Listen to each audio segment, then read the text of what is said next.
За ингээд Улаанбаатар сувг дээр мэн subscribe дарж биднийг дэмжиж биднийг бас ямар юм хийх вэ, юу хийх болоо гэж сонирхон сонжин үзэж суудаг YouTube сувгийн маань дагагчдад маш их баярлалаа. Энэ өдрийн мэндийг хүргэе. YouTube сувг маань 101 мянган дагагчтай болсон. Энэ бол бид ингээд Silver Button утахгүй хүлээж авнаа гэсэн үг. Тэгээд энэ ордоо нэг энэ хийж амжаагүй хөдөөгөр их яваад байгаа би. Хөдөө манай аавын нутаг Харангаа аймгийн Үгийн нур сум. Тэгээд Үгийн нур сум руугаа их явж байгаа. Энэ л хүүхдүүдтэй учраас хүүхдүүдэд тийш агааруулах, салхитуулах гэдэг. Тэгээд 7-7 хоногоор ингээд яваад байгаа. Тэгээд энэ ордоо ер нь 100 болцохоор тэгээд ямар ч ажил нэг ингээд нэг юм жоохон азгаарчих юм. Тэгээд түүнийгээ дагаад олонныхоо жишгийг дагаад хөдөө гадаа их яваад жоохон азгаарах хандлагатай байна. Улаанбаатар товчтой нэвтрүүлэг маань ч гэсэн одоо ингээд жил болгоны 6 сард зогсдог. Ер нь Улаанбаатар ярилцлага бас ингээд зогсоодог. 96 сар зогсоогоод 9 сар хүртэл 3 сар ингээд завсралдаг. Ягаад тэгэхээр нийгмийн асуудал ер нь бол энэ цаг үеүүдэд энэ 100 болоод ингээд хүмүүс задгаараад хүмүүс илүү амар тайван амархыг, хөдөө аялахыг, тайван байхыг удирдах байгаад хүсдэг энэ цаг үеүүдэд энэ улс төр нийгмийн сэдвтэй энэ нэвтрүүлэгүүд ингээд зогсоодог. Тэгээ би 9 сар хүртэл Улаанбаатар товчтой нэвтрүүлэг ямар ч зогсоодсон байгаа. Тэгээ үндсэн хуулийн нэмэлтийн өөрчлөлт сураг чимээ дуулсан. Тэр нь бас намар ингээд өргөжлөд явах учраас тухайн цаг үед нь бас ярих боломжууд олдох байх. Тухайн цаг үед нь бас мэдээлэл нэвтрүүлээд явах боломж олдох байх гэдэг үднээс Улаанбаатар нэвтрүүлэг зогсоосон. Одоо бол ярилцлага маань бол явж байгаа.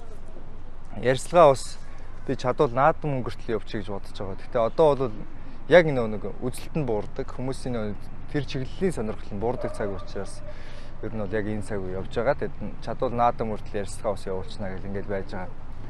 Тэгээ хөдөө гадаа яваад байгаа. Тэгэд ордоо энэ өөрөө влог гэж нэрлэсэн энэ айн влогоо эхлүүлэг уудсан байна. Ингээ хэд их дугаар нь үлээ YouTube хэрэглэгчтэй хүргье.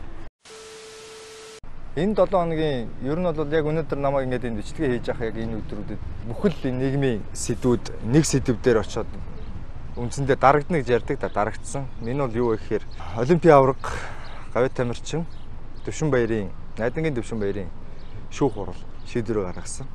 Тэгээ үүнтэй холбоотой хүмүүсийн бухимдал, итгэлээ өгсөн ард олонныхаа уучлал зэрэгцсэн ийм постууд явж байна. Тэгээ энд нэг л зүйл байгаа. Өнөөдөр бид нэр шүүхтэр яг тэр хүний сүүлийн үгээ хэлээ гэдэг ингээд шүүгчийг хэлэнгүүт сүүлийн үгийг бид нэр бүгдээрээ сонслоо.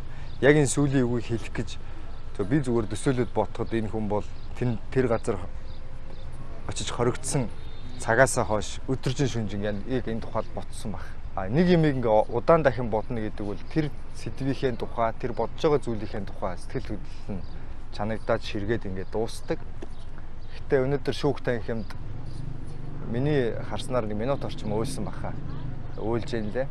Уучлалт гуйж юм лээ. Тэгээ энэ дээр бол зүгээр яг бид нэр ингээ тэр хүний зөв буруу, тэр угаасаа ийм авиртай ааштай хүн одоо ямар ч үед ямар нэг байдлаар ингээ мянга яллаад бол нэмэргүй. Ягаад тэгэхээр энэ хуульт нийгэмд хүнийг одоо бид нар чинь бүгдээрээ адилхан хүн, адилхан ертөнцид амьдарч байгаа, адилхан сэтгэл хөдлөлттэй. Бүгд л одоо эргэн тойронд нь нэрстэл хүлээж яадаг, эргэн тойронд минь хүн хоорондын харилцаа өгдөж яадаг. Хүн хоорондын харилцаанд дунд бид нар амьдардаг. Тэгэхээр юу ч таашгүй. Тэгээ тийм учраас энэ Дэвшин баяр гэдэг хүнийг миний хувьд бол одоо гавьяа аль нь л одоо арилахгүй. Тэгээд ямар ч хэлсэн хийсэн гайгийнхаа одоо үйлийнхаа үрийг одоо ингээд шүүхийн шийдвэрийн дагуу үүрхээр болж байна. 16 жилийн ял оноос дав заалдах шатны шүүх хурал боломж бол байгаа. Гэхдээ давж заалдах уу яах бол гэсэн бодол бол байна.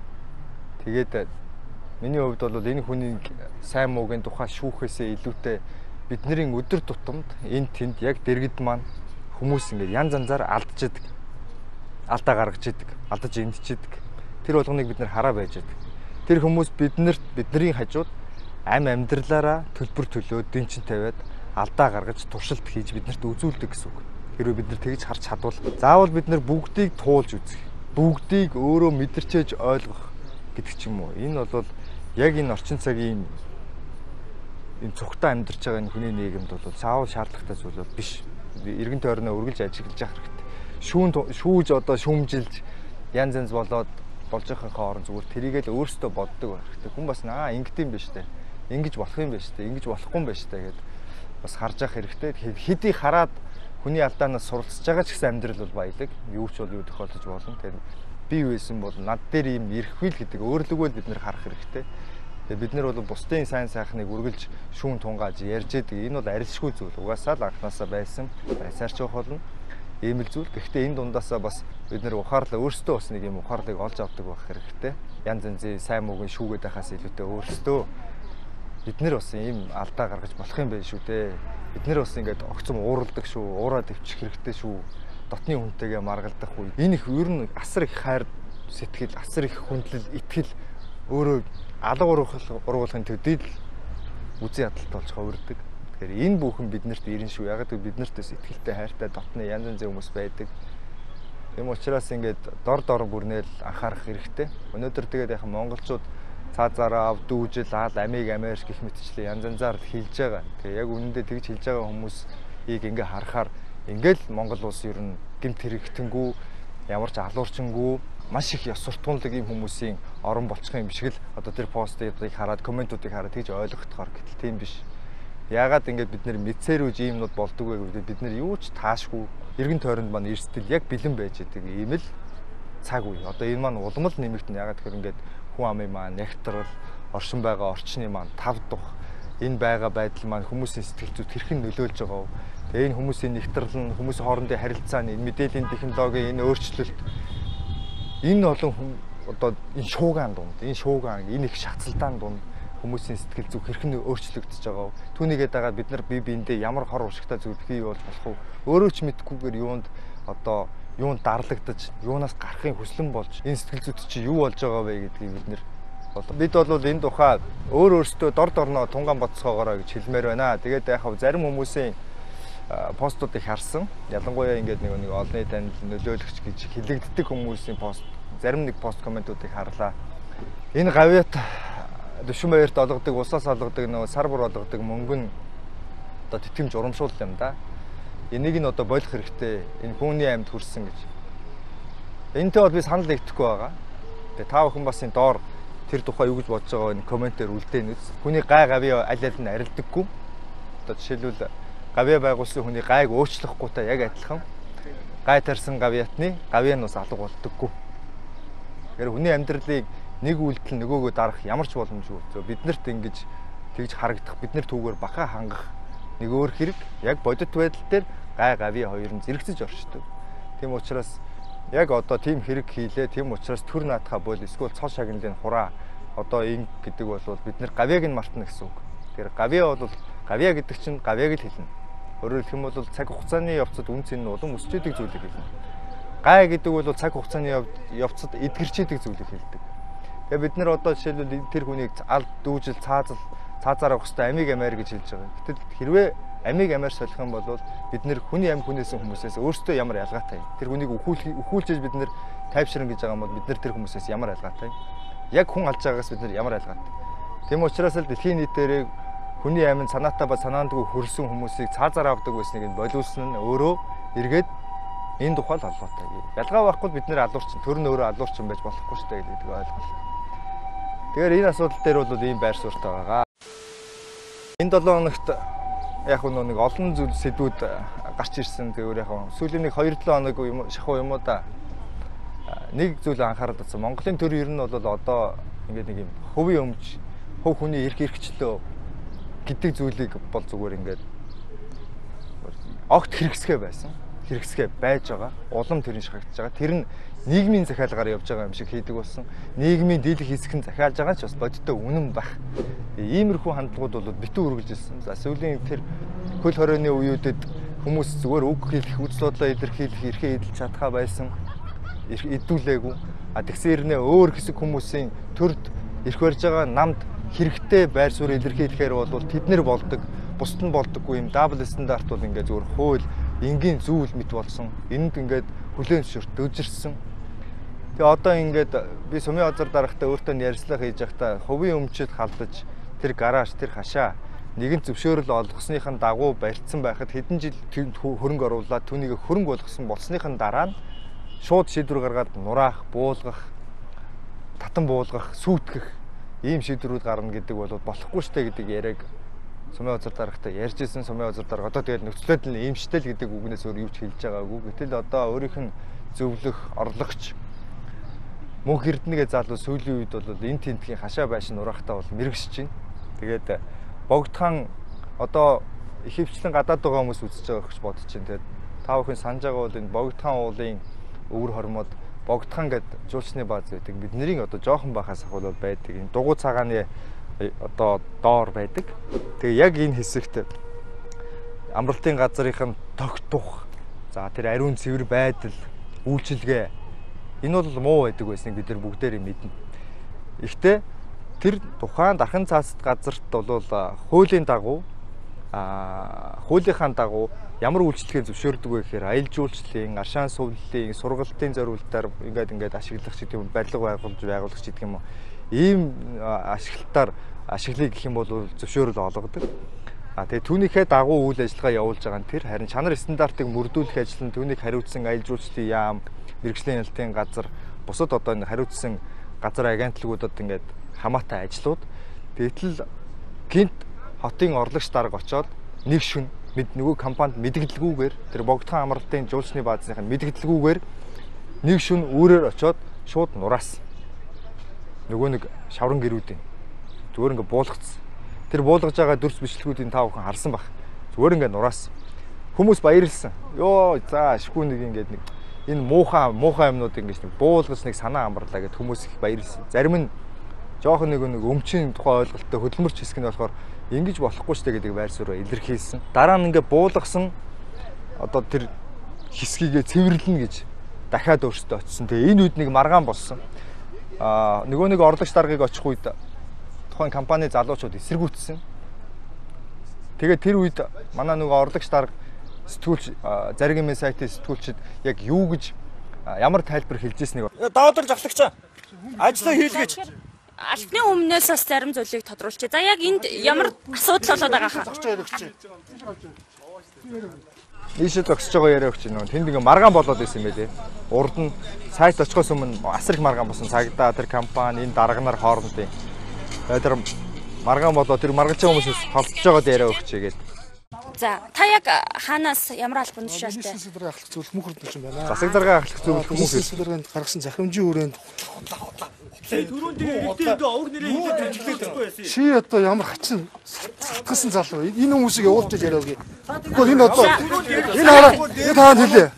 Өнөөдөр энэ нөгөө нэг гүйгүй хүн ингээд хотын даргын зөвлөх юм, ахлах зөвлөх юм байна. Тэгээ зөвлөх нь ингээд газар буулгаад хүний өмчийг ингээд нураагаад явдаг болсон юм уу?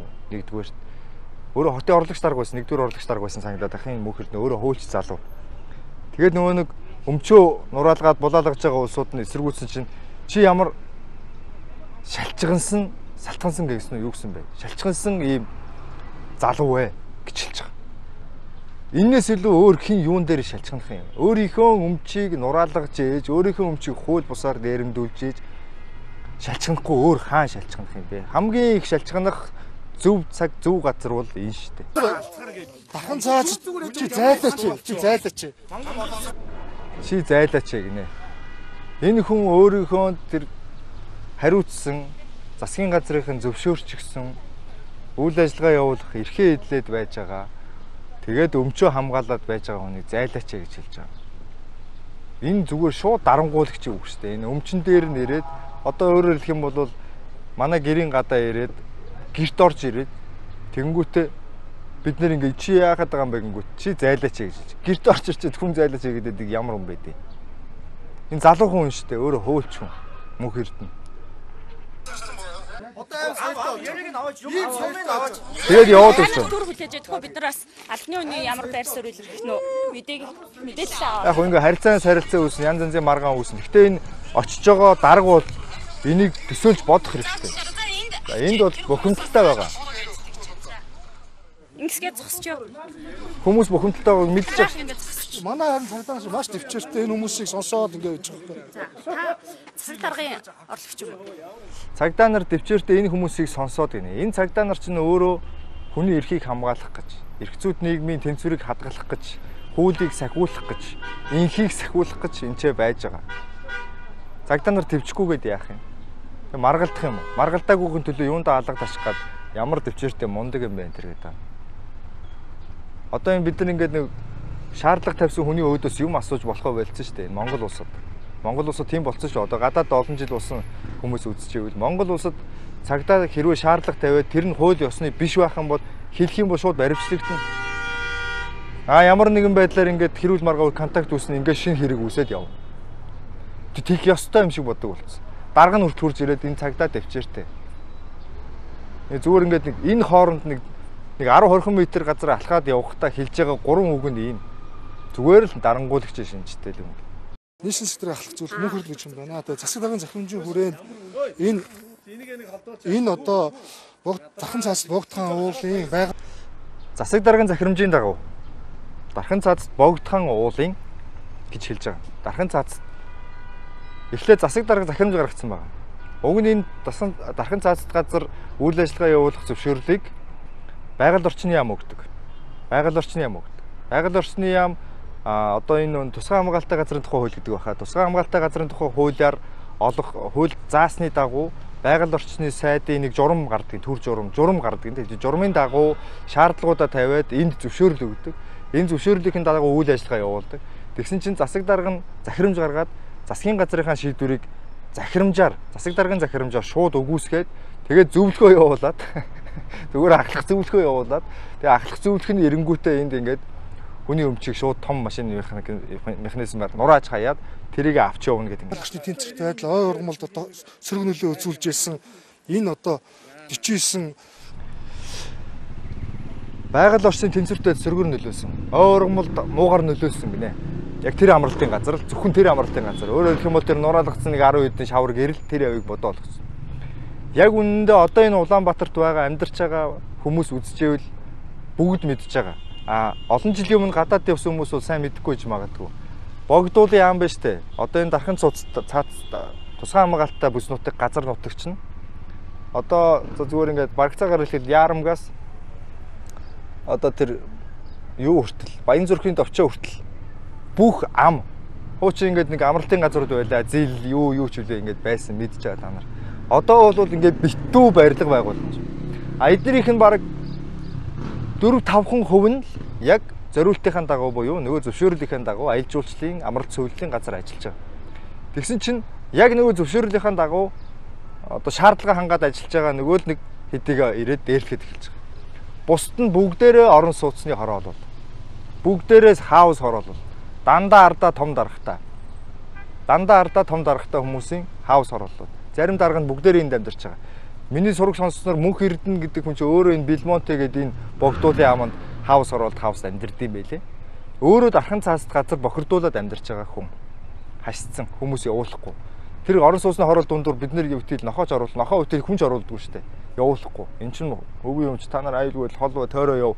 Тойроо явах зайгүй ч болцсон. Одоо энэ Улаанбаатарт байгаа хүмүүс мэдж байгаа. Гэсэн чинь одоо яг энэ амралтын газар л богдхон амралтын газар л ерөөсөө энэ байгаль орчны сүйтгэд байна гэд нөгөө хауснуудынхаа дэргэд яриад зогсоод байгаа.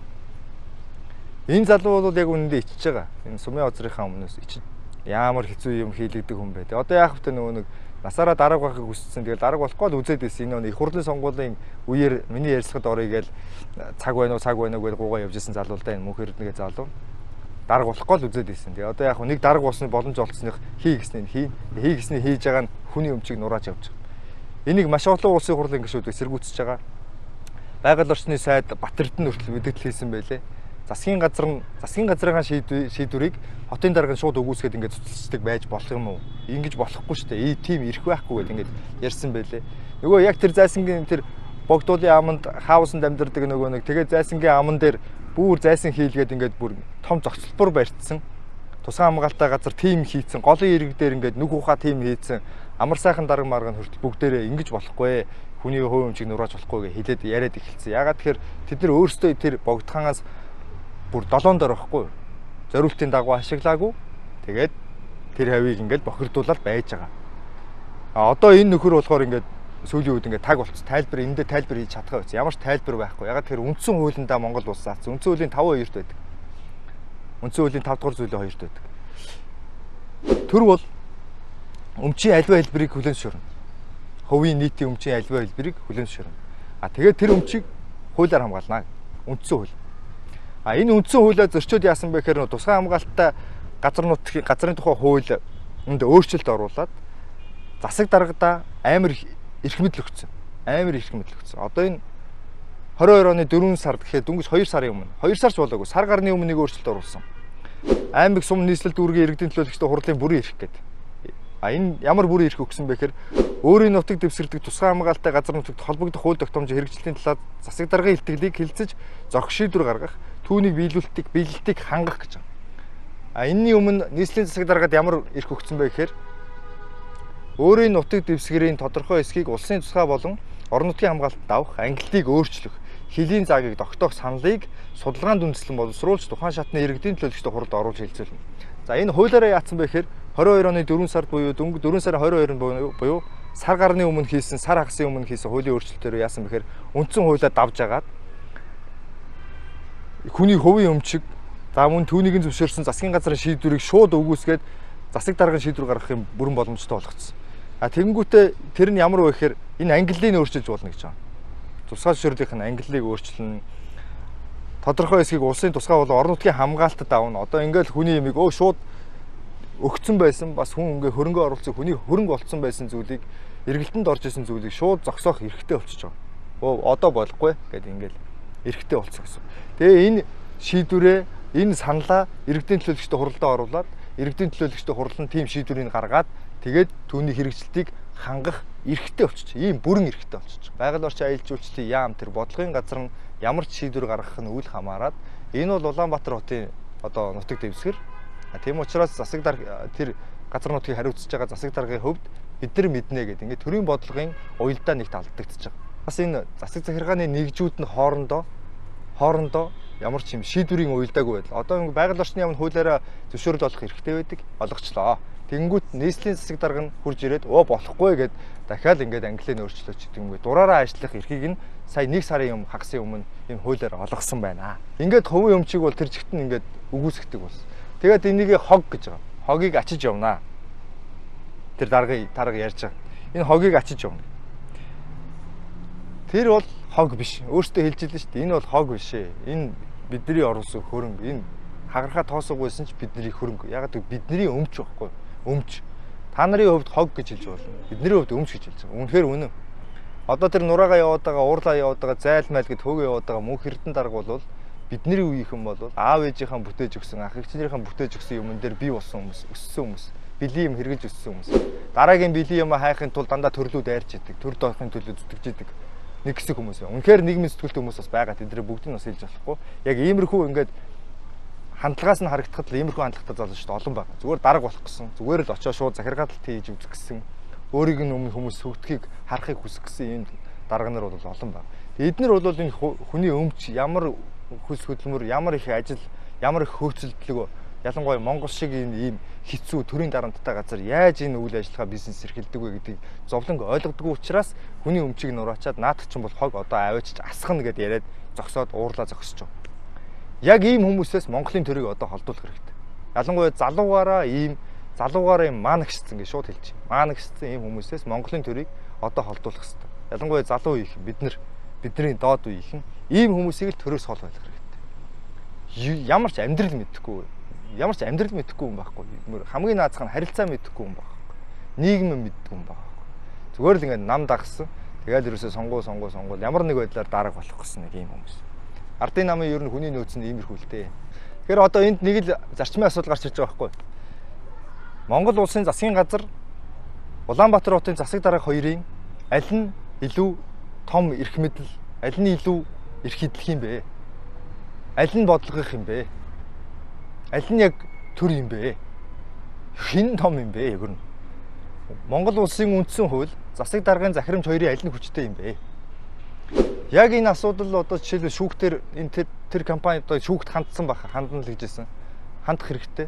Тэгээ энийг бол би ингээд яг хаяхгүй харъя гэж байгаа юм. Зөндөө олон компаниуд ингээд компани хөв хүмүүс ингээд эд хөрөнгөөрөө энэ сумын озер мөнх эрдэнэ хоёрт эвдүүлсэн. Ягаад тэгэхээр олон нийт нь хүний өмчтэй байхад амар дургу. Монголчууд ер нь тийм тэр нь бас ингээд үе дамжаад өвлөгдөөд яваад байх юм аа. Масар хэцүү. бусад хүн өөрөөс нь илүү хэмжээний өмч хөрөнгөтэй байхыг үздэг. Энэ мүү хуучин нөгөө энэ мүү хар феодал гээл те. Нөгөө нэг жоох юмтай эрх мэдэлтэй хүнийг жигшдэг байсан те. Яг адилхан одоо яг ийм болчихж байгаа. Тэр нь гэхдээ нэг түүхийн нэг хэсэггээ хугацаа шүү дээ. Тэрнээс өмнө бид нэр ингээд иргэн бүр баяжхтун гэдэг одоо сүүлдэл номлоод хэлсэн болохоос монголчууд өөрсдөө энэ эд хөрөнгийн тухай ойлголт ер нь юм тийм том байгаагүй. Зүгээр ингээд малаа маллал уртаа өсгөөл ингээд өөрсдөө өнгөтэй өттэй ингээд амьдарч байсан тийм түүхтэй артаа. Ягаад тэгэхээр хөрөнгөнд гэрийнхэн гадаа бэлэн байж идэг. Хөрөнгө нь одоо хэрхэн өсгөх яах вэ гэдэг малч ухаан өөрсдөд нь байж идэг. Тэр боломж нь газар нутгаараа бэлэн байж идэг юм. Тэгээд ингээд одоо болохоор ингээд хүний хөрөнгөтэй байхыг ерөөсөө хүлээн зөвшөөрдөггүй ийм одоо дээд үе байсан бол одоо энэ ингээд доошоо өвлөгдөд залуучууд болоод ингээд явж байгаа тун харамсалтай. Тэгээд тэд нар нь ингээд байгаа учраас эдгээр ингээд дарганаар нь дураараа аашлаад байгаа. Дураараа аашлаа. Энэ бол хувийн өмчийг шууд халдж байгаа хэлбэр. Маш олон улсын хурлын гишүүд энэ дээр байр суурь илэрхийлсэн. Ингэж болохгүй гэсэн. Одоо энийг шүүх шийдэх ёстой. Шүүх нь удна. Монголын шүүгч хэцүү шүү дээ. Удна. Хурдан байгаасаа гэж хүсэж байгаа. Ялангуяа олон нийтийн дэмжлэг байх юм бол энийг хурдлуулж бас болно. Ягаад бид нар энийг ярих ёстой вэ гэвэл өнөөдөр хүний өмчийг хурааж авахад, хүний өмчийг нурааж авахад, булааж авахад, дээрэмдэж авахад бид нар дэмжих юм бол эргээд чиний өмчөн дээр ирэхэд хизээ нэг тэр суурь нь бэлэн болж байна гэсэн үг.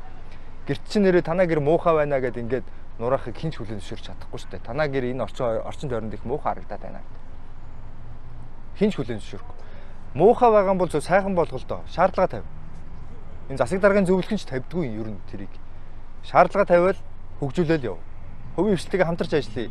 Гудамжинд юмаа зар гэдэг нэг попрод гэдэг сумын озорч яг ачир дээрх хувийн хвштэй ингэж л хандж байгаа. Баахан хашаа машаа бол бүгдээрээ хуулсан.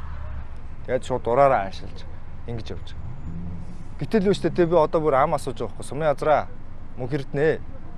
Тэр Баг Тэнгэрийн ам, Богдуулын ам, Баг Тэнгэрийн амыг бүтнээр нь хашаад Баг Тэнгэр ситигээ байгуулсан. Аялал жуулчлалын зориутаар зөвшөөрөл аваад тэнд хаус хороол хийгээд тэр бомоор нь зараад тэнд нь очиод хүмүүс амьдраад ингэ байж байгаа тэрийг хийсэн их хурлын гишүүн анд дозрыгаа очиод шийтгээд тэр үнэтэй барилгуудын нөгөө нэг шар машина мөнх эрдэнтэйгээ явуул очиод нураалтаа. Тэгвэл эн чинь шаардлага тавьсан болох юм шүү. Тэгвэл энэ хуульд нийцсэн арга хэмжээ авж байгаа болох юм шүү. Энийг чадахгүй. Яагаад чадахгүй вэ гэвэл тэд нар үнэлгээ нь одоо энд байгаа Богдуулын амаар баригдсан хаусуудын, хаус хороол, орон сууцны хорооллуудын үнэлгээ нь бараг улсын төсвийн 1 жилийн улсын төсвтэй тэнцэх хэмжээний болцсон. Ийм үнэт хөрөнгүүд болцсон. Энд хэрвээ халдаад эхлэх юм бол улс дийлэхгүй төлж. Тэгээ одоо энэ тийм учраас жижиг шавар гэрүүдийг нурааж ингэж байгаагаараа энийг төлж дийлэх учраас нурааж байна гэж ойлгож байгаа. Тэгэхээр нөхөн олгоор нь олох хэрэгтэй. Энэ зарчмын асуудал яригдаж байна. Хямдхан бол хууль мөрдүүлнэ, үнэтэй бол хууль мөрдүүлэхгүй гэж байгаа юм.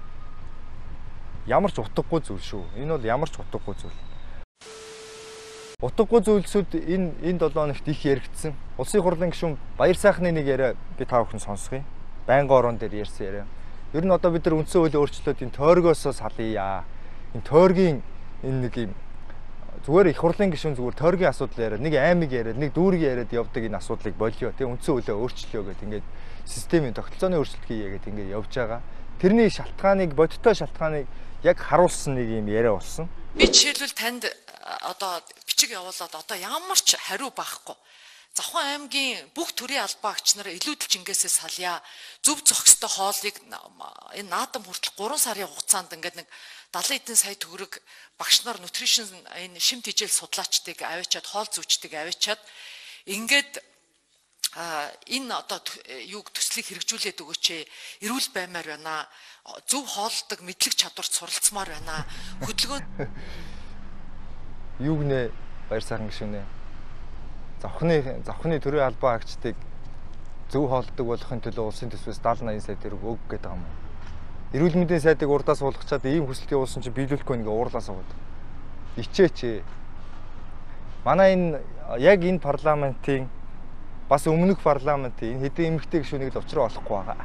Тэгээ яах учраа нэг л олохгүй. Юу хийх үү? Яаж ажиллах үү?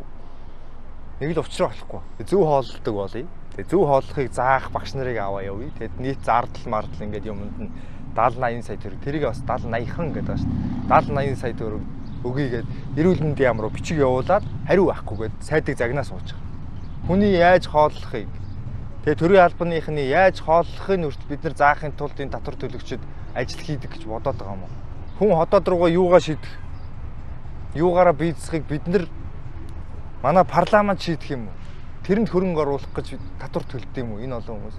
Тэрэнд хөрөнгө оруулах гэж та нарт ингээд хөрөнгөө эвдүүлж хураалган байран дарамтлуулан байран энэ бизнес эрхэлдэг ажил төрөл хийдэг гэж бодоод байна уу? Попорн гэхэд завхан аймгийнхаа нэг хідэн төрийн албаг сонгуультай ажилдаг хүмүүстэй таалагдахын тулд аашлна гэхэд баяр сайхан гишүүнээс сэтгүүлч хүн байсан гэхэд бас арай дэмдэж штэ. Арай дэмдэж. Хөдөлгөөнөө бас сайжруулад ингээд жин хасаад яаж одоо эрүүлждгийг ингээд ард иргэдтэй харуулад үлгэр дуурайл болоод явъя гэсэн.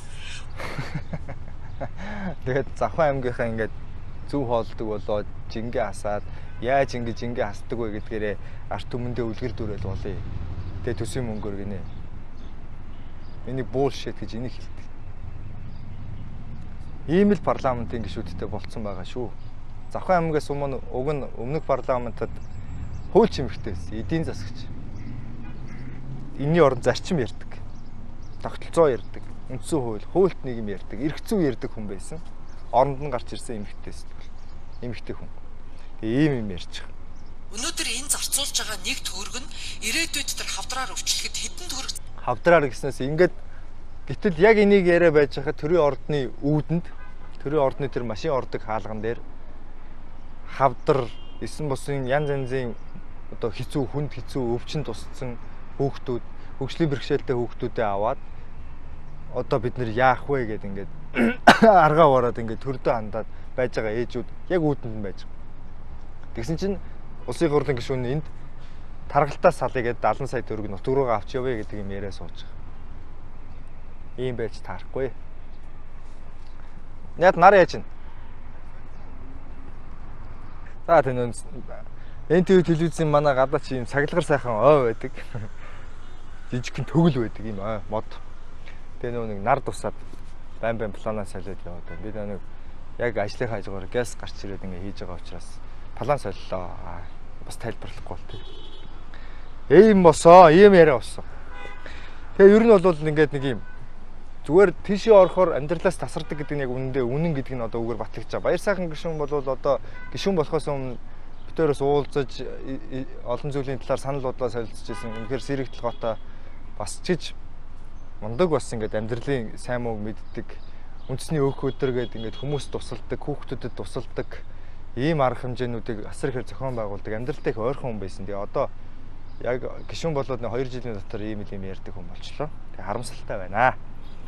Ийм юм ярьдаг гишүүдтэй ирэх парламентаа бүрдүүлж хэдүүлээ болохгүй шүү гэдэг үднээс л яриад байгаа. Хүний мууц гэдэг хэрэг биш шүү. За тэгээдсэн чинь бас нэг учраа олдгүй нэг гишүүн байдаг юм аа. Учраа олохгүй их олон жил болж байна дөө. Тэгээ 2 дахь парламентаа ороод ирсэн. Оюун чимэг гишүүн. Одоо бид нар нэг ийм мохоо хож өгцөн. Гэхдээ одоо тэрийг хэлээд явах хэрэгтэй. Хүмүүс мэддэг.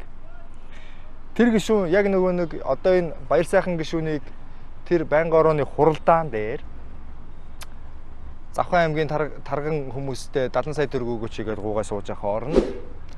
Гадаа байсан төрөөсөө тусламж гуйж байгаа хөгжлийн бэрхшээлтэй хүүхдүүдэд тэрвэрэд байж байгаа ээжүүд дээр оюун чимэг гишүүн таарлцсан уу, очсон уу? Нэг ийм үйл явдал болсон.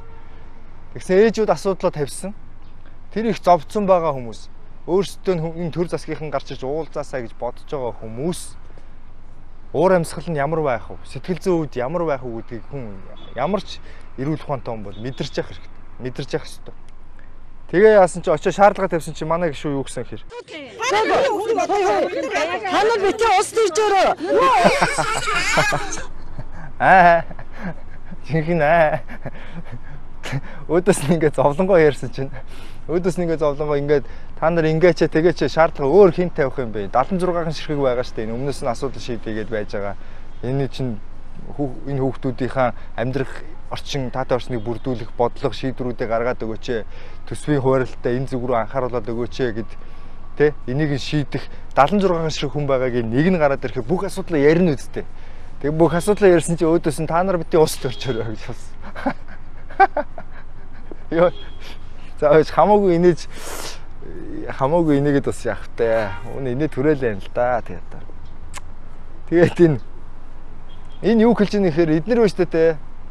Парламентын ордонд орохоор зүгээр л улс төрөөр амьдэрдэг. Сошиалынхаа хэдэн лайкны хойноос, сошиалынхаа хэдэн гарчигны хойноос явдаг. Тэгээд би бинээ хардаал энэ намайг муу хэллээ, тэр намайг муу хэллээ, энэний явуулга, тэрний явуулга. Энэ дундуур нь бодит явдланд дандаа ард нь үлдээд, бодит явдланд дандаа улс төрийн сэдв, улс төрсөн сэдв болчдөг. Одоо нэг ингээл өөрт нь бодиттой шаардлага нэг нь тавингууд энэ цаанаас захиалах та. Оо наа чи тороол. Одоо ингээ бүгд тороос ер нь асуудал ярьдаг хүн болгон одоо захиалахтаа эсвэл тороол. Одоо намаа ингээл ярангуут бас энэ хиний захиалга ингээл бөө нэг хардсан утга учиргүй те тэр тухайгаа л боддог. Энэ хин намаа хорловоо. Хин намаа хорлоод байна вэ? Хорлох гээд байна вэ?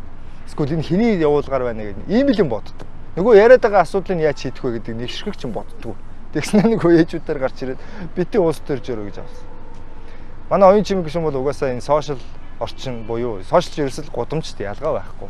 Яг л гар утасныхаа цаанаас л уулзж байгаа энэ нэг тааралж байгаа гудамж талбай. Энэ олон нийтийн өмнө яг байгаагаараа байгаа нь тэрэлдээ тэгээд нэг учраа олдгүй гişүн. Ер нь бол дандаа л баалуулж идэв. Тэ энэ одоо арай хитрнэ. Одоо энэ оюун чимэг гişүнд бол ингээд за одоо та энийг ойлгоорой гэж хэлэхэд одоо хэлээд нэмэргүй. Одоо 2 сонгогдчихлоо шүү дээ. 2 3 ч өнө баг сонгогдчихлоо. Өөрийнхөө улс төрийн амьдрал руу хүний ард нийтийн тэр зовлонг, аав ээжүүдийн зовлонг татаж оруулж ирж балаарч байна. Энэ балаар л шүү дээ. Жохон энэ бүдүүлэг үг хэл биш шүү. Би монгол үгээ хэрэглэж байгаа шүү манайхаа. За ийм болсон. Тийм бол манай эмэгтэй гişүүд нэг л уучраа олохгүй байгаа. Сүүл санаачилж байгаа хууль мод мэдэхгүй. Юу ч болоод тах. Бас чиж өмнөх өмнөх парламентийн үед бол бас эмэгтэй гişүүд илүү ажил хэрэгч байжээ. Арай ажил хэрэгч байж. Одоо санаж байгаа хүмүүс нь сайн мэдж байгаа. Хин байлаа. Юу санаачилж юу хийдэг байлаа гэд хүмүүс нь санаж байгаа. За тэг гişүүдтэй холбоотой бол ийм яриа уусан. За тэгэд төгсгөлд нь мөнхчин манай ярьцгаар орсон. Ер нь олон ч үзэгчийн маань захиалга байсан. Би ч олон удаа урьсан, олон сарын дараа орсон. Мөнхчөнтэй хийсэн ярилцлагадаа би маш их сэтгэл хангалуун байгаа. Тэгээ мөнхчөнгөө бас нэвтрүүлэгт маань орж миний одоо тэр хардсан сэрдсэн хүмүүсийн өмнөөс тавьсан тэр олон асуултад өөрийнхөө хариулсан баярлалаа. Ирж нөгөө тайлбарлал хийсэн баярлалаа гэдгийг бас энэ юун төрөнд хэлье. Би бол яг энэ мөнхчин шиг юм галтаа цогтоо тэгээд ийм ажилласаг хийж байгаа ажилдаа ихтгэл үнэмшилтэй өөртөө ихтгэлтэй хөдөлмөрч дайчин аюун хүмүүст өдөрдөгддгүү өөр ингэсэн сүнсээ хүнд өгдөггүй эрхчлөөтэй ийм залуучуудад бол би дуртай дэмждэг. Яг энэ залуучуудыг дэмжинэ. Гол нь юу хийж байгаа вэ гэдгийг харна. Юу хийж байгаа вэ гэдгийг харна. Тэр өөрийн тэр үнэт чанаруудаа юунд ашиглаж байгаа вэ гэдэгт онцгой анхаарал хандуулна. Тэгээ миний ярилцлага одоо нэг цаг 30 минут 30 гаруй минутын ярилцлага байгаа. Тэгээд үг өгүүлбэргүй сонсоосоо гэж би одоо нэг постлсан байгаа. Үг өгүүлбэргүй сонссон байгаасаа гэж. Хүмүүс бол надад шүүмжлэлтэй анжижсэн чи л одоо сайн судлаач гэж тэ. Тэрийг бол ингээд одоо би зүгээр баталгаатай хэлэхэд нэгдүгээр баталгаатай хэлэхэд яг одоогийн байдлаар манай телевизүүдийн за манай сайтууд ингээд би хэлчихье. Яг энэ крипто валют, энэ технологийн ертөнцид, мэдээллийн технологийн ертөнцид яг юу болж байгаа вэ гэдгийг мэдээлдэг, тэр тухай сонирхдаг, тэрийг судалдаг редакц NTV-гээс өөр байхгүй. Тэнд ийм гүйлгээнүүд явлаа. Тим хэмжээний мөнгө эргэлдэж байна. Энэ уналт нь түүнээс болсон юм аа. Энийг ингээд задлан тайлбарлах гэж хичээдэг редакц бол цорын ганц NTV л байна. Бусд нь юу гэж байгаа вэ? Бүгдийг гэж бас хамаагүй бүтгэчихгүй дээ. Ямар ч байсан 90 гаруй хувь нь юу гэдэг вэ гэхээр заллин лөврал гэдэг. Яг яагаад заллин лөврө гэдэг аргументээ тавьдаггүй. Би ярилцлагаар өөрөө бол тавьсан. Тэд зэрэг би өөрөө нөгөө нэг яг энэ санхүүгийн зах зээлийн хүн биш. Яг энд биш. Одоо би чинь 7 хоног болгон 7 хоногт заримдаа 2 удаа өөр мэргэжлийн хүмүүстэй өөр зүйлээр мэргэжсэн хүмүүстэй ярилцлага хийх судалгаа хийдэг.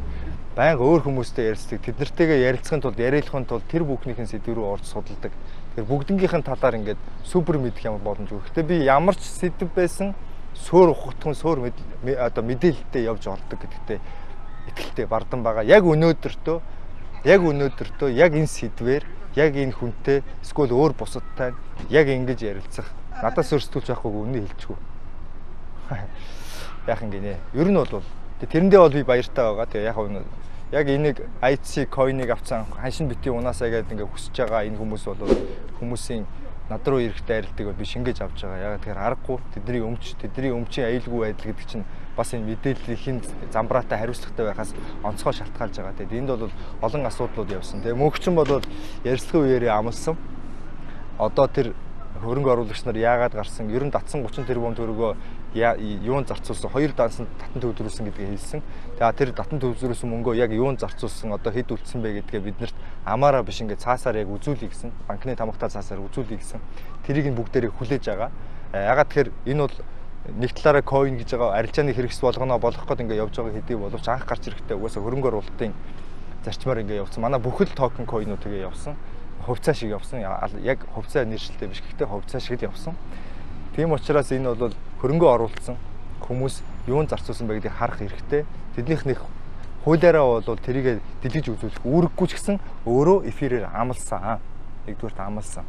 Хоошид ер нь яаж энэ IC coin үнэхээр ингээд одоо ингээд хадгалаад дараад ингээд хүлээж байгаа хүмүүс одоо тусдын болох хууц хэмжээний үнэлгээ нь өсөхгүй гэвэл олон улсад гарч ээж буюу олон улсын хүмүүс энэ арилжаанд оролцож ээж тоож ээж гэсэн үг. Тэгээ тоохын тулд юу хэрэгтэй вэ гэдэг ингээд яриаг бид нэр маш сайн задлаад ярих юм бол энэ маш сайн ярилцлага болсон, маш сайн хариулсан ярилцлага болсон. Тийм учраас энийг сайн үзээрэй. Тэгээ нэгнийгээ дэмжиж болно. Гэхдээ үргэлж үйлдэлүүд дээр нь хилдэг байх хэрэгтэй. Тэгээ мөнгөчинг бол сайн зүйл хийж байгаа бол энэ төс нь үнэхээр амжилттай явж би баярлалаа.